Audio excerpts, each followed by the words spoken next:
God damn it, I gotta work at 5:30 in the morning, Pasty. I know. We're staying up all night, 'cause it's a double header, Fat Mac. If you ain't know, you can go back to the playlist of our podcast. And there's another episode we just posted a good 20 minutes ago. That's the 7th annual Beefies and our tribute to the late, great Brody Lee. Oh, Jim Cornette is so happy because it's double cheese, double mayo, double pickles, double onion, and a double fucking dose of Beef Sticks podcast. Motherfucker! That needs to be a button on the show. I'm going to track that one down. I like that motherfucking button.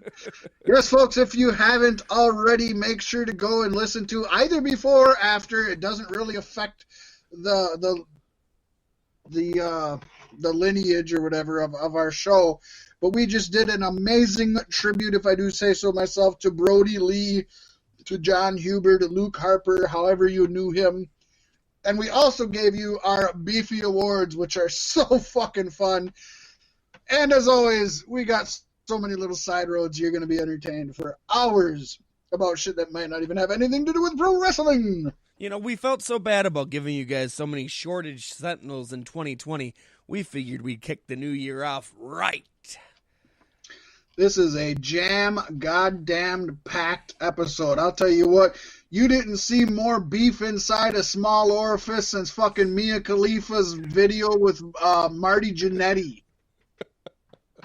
Hey, you have to go back and listen to the last episode if you want to know more about that. That's a callback, folks. Woo. Yes. It's time to snap into it, folks. And the more you know.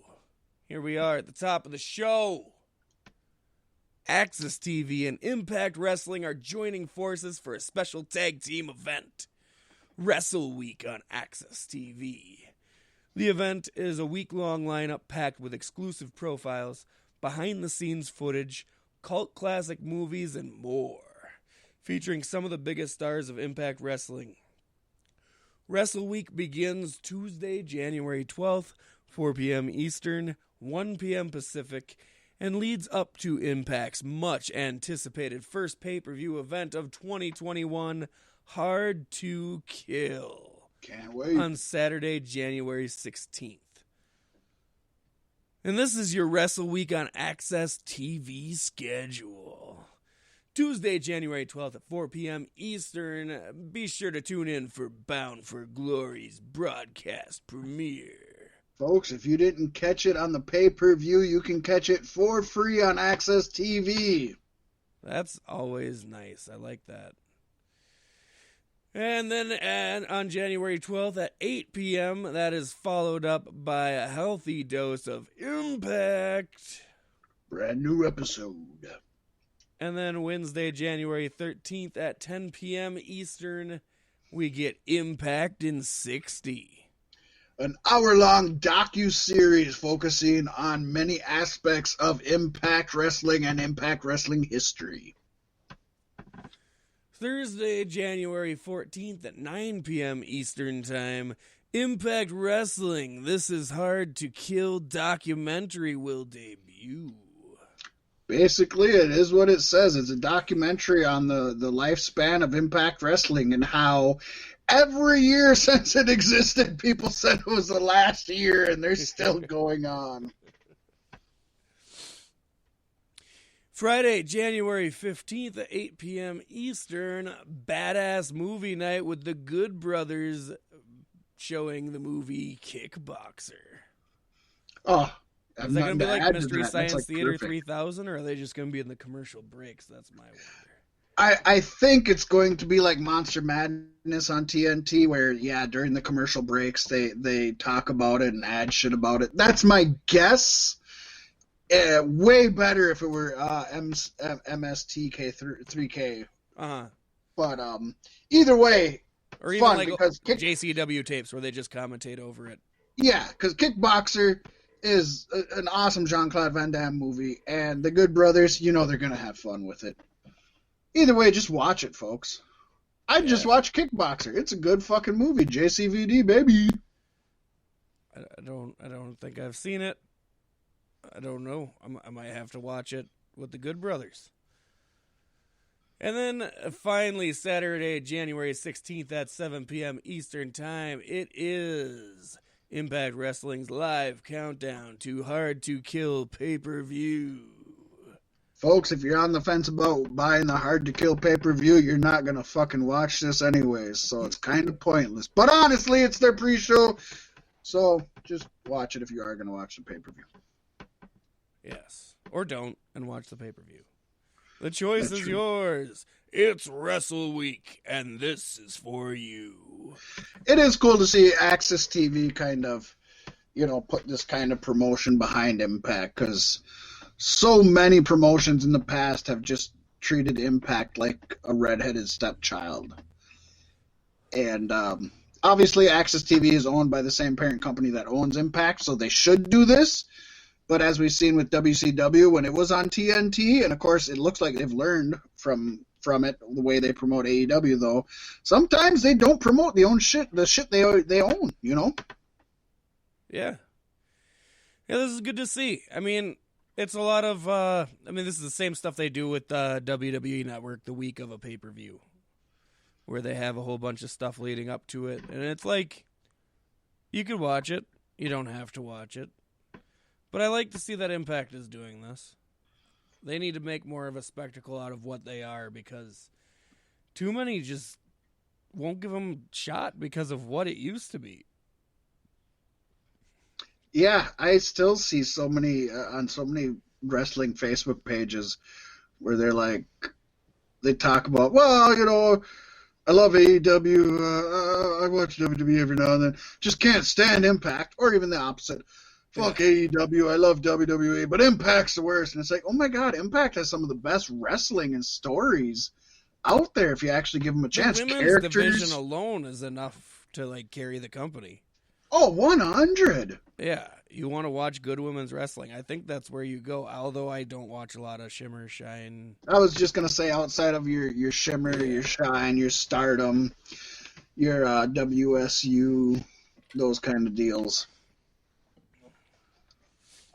But Pasty, if you really want, get your friends together, gather around the TV like quail, friend and foe alike, and wait like a jackass. And that brings us to our token JRR making a comeback. The return of the king, baby. Here we go. Back in the day, guys were more proficient at delivering a DDT or a super kick than they are in this generation, where things are evolving. Things are changing in the wrestling business. I want some proof of that shit. I want somebody to prove to me that the changing of the wrestling business is what it is today, and that it's making a difference. So I told a kid the other day at AEW, said, everybody does the same fucking spot. All you guys get outside, you cluster up like quail, you stand there in a huddle, friends and foes together side by side, so that you can catch some leaping idiot going over the top who never wins with this move. And they don't get an advantage with this move. It's, they're looking for the holy shit chant is what got that going, I think. They love to hear those, holy shit, this is awesome. It's a spot, folks. It's a trapeze act. So I don't know. I don't buy into that. Listen to the Carney hate on trapeze acts. What the fuck? Yes, folks. This is the audio clip of, you've probably read it. It made the circulation here a while ago on all of the dirt sheets. But now you heard it from the horse's mouth, directly from JR. You don't have to take it out of context or wonder how he's sarcasm or anything like that. It's what he said, and he's not wrong. That doesn't mean he's right. No, you saw that spot multiple times on every Dynamite, and that is a problem. It doesn't win matches. It puts you and your opponent on the ground outside the ring, where in most matches you're not going to win. And it honestly risks people's health long term. Didn't Both Phoenix the people catching and the suffer people from jumping. Injury because of that this year? Yep. Yeah, he did. PCO. So it's like, That was a little bit different. That was not getting caught. That was the quail scattered. But yeah, it's like, it's one of those things. It's like, it's a cool spot, but yeah, when you do it multiple times every show, or even just once every show, which it is more than once every show, but even if you do it once every show, it's still overused, and it does have no psychology to it. It's every man's move too. It's not just one guy's thing. Everybody does it. Big guys, small guys, the like. It's, it's like a super kick. Yeah. I hate that I have to say that because I still love the super kick, but it does nothing. So what's the point? Well, and as he talked about in the beginning, it's like the DDT. It's like the DDT used to end moves, or used to end matches. I'm sorry, and now it happens 3-4 times in a match, and you never win with it. And it's like, well, yeah, were the old timers just shitty at doing it, or are the new guys, or were the old timers really good at doing it? Or are the new guys shitty at doing it? Were the old timers not equipped to handle it when they took it, and now the new guys have stronger heads? It's like, and yes, again, the industry evolves, it changes, it moves, and we know we can't just have sleeper holds and full Nelsons and arm drags and leg drops. Yeah, we get that, but yeah, maybe a little more variety. I mean, or on the other hand, fucking chest chops don't win matches either, and everybody loves that. Right. That is true, but to be honest, nobody's getting injured, and nobody's going on the shelf for 3 months because of a chest chop. Yeah. You know what I mean? Daniel Bryan got close a couple times. You don't have 5 people, friend and foe, gathering like quail for one guy to chest chop all of them. At least one guy who can chest chop 5 men in one go. I want to see that. I just want to see him spin. Great Khali. Let's see the tornado. Great Khali do it. Yep. Get Stretch Armstrong in there. That motherfucker will get him. Good old JR. Yes, folks, Token JR is coming back with many different people, and it's going to be ramblings, it's going to be bitching, it's going to be funny stuff, it's going to be whatever the fuck's going on another podcast that we feel we could exploit to give you entertainment. We're going to fucking do that. Because that's before how we you do go things. Call on your lawyers because you got a problem with it. We don't make a cent off this shit. Not a goddamn cent, folks.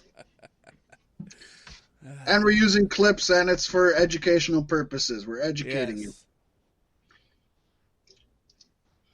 Pasty, and something that we've done, for years now, that a lot of our fans just absolutely love, is we educate the fans on what's happened both decades ago, sometimes just years ago.